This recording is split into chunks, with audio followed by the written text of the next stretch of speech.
Mabuhay! Welcome mga idol sa ating maliit na channel. So guys, huli na itong video ko ng biyaheng summer, Manila summer. Last na ito. Ito na yung mga huli kong na-record. So bali ang ano namin ito is yung sa cruising ng Taft tsaka papuntang Dolores, Eastern Samar. So ayan ang Eastern Samar, no? Pagkagaling ka rito sa Northern Samar, yan, itong mga huli, ito na yung kalsada papuntang Eastern Samar, no? Kaya goods siya. Magandang kalsada rito kaysa sa i-compare mo sa Quezon. Sa Quezon talagang bako-bako talaga. Dito may mga lubak naman din pero mild lang, no? Hindi siya yung talagang mapapatigil ka. Okay lang yung lubak dito. Mas smooth talaga siya pagka ganyang espalto. Pero ayan, medyo luma na rin yung ibang espalto. Pero okay pa rin naman siya.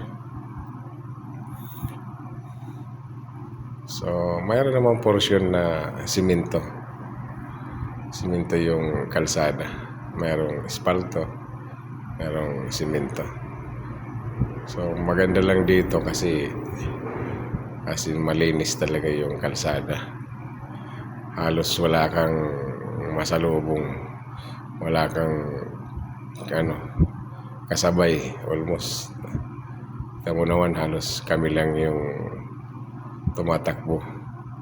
Wala kaming masyadong nasasalubong, wala rin kaming na-overtaken or umu-overtake sa amin. So ibig sabihin hindi siya maraming dumadaan sa kalsada, pangilan-ilan lang.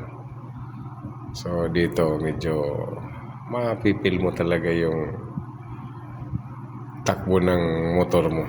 At kung gusto mong testingin yung bilis ng motor mo, masusubukan mo.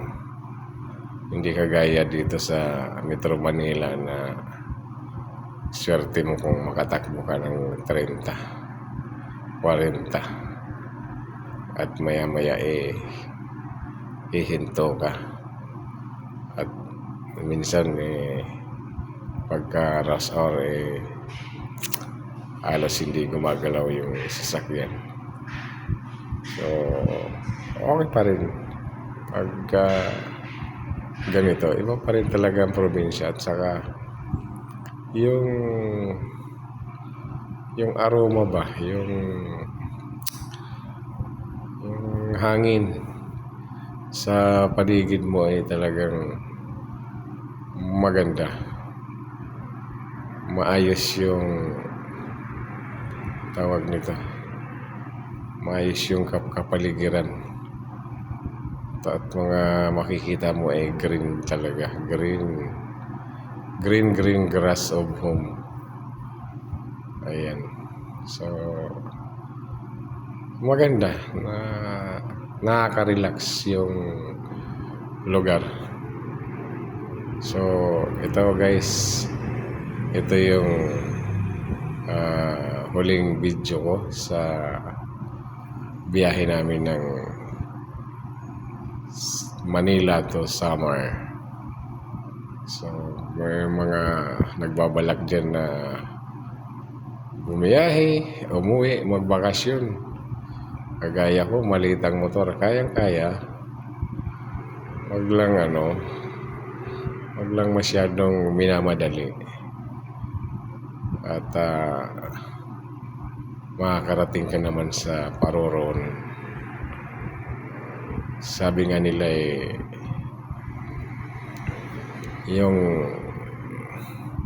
nararating ba ng big bike hindi kayang marating ng 125cc. So kaya din naman. Chill lang, chill drive lang baga. So guys, salamat sa panonood sa aking video. Sana suportahan nyo naman yung aking mga video. Comment lang at syempre paki-like at subscribe na lang, no? At para naman lumago ang aking maliit na channel, no? Para naman ganahan tayo mag-upload ng mga video kung mayroon naman nanonood. At mga bossing, comment lang sa mga gustong mag-comment dyan. Thank you.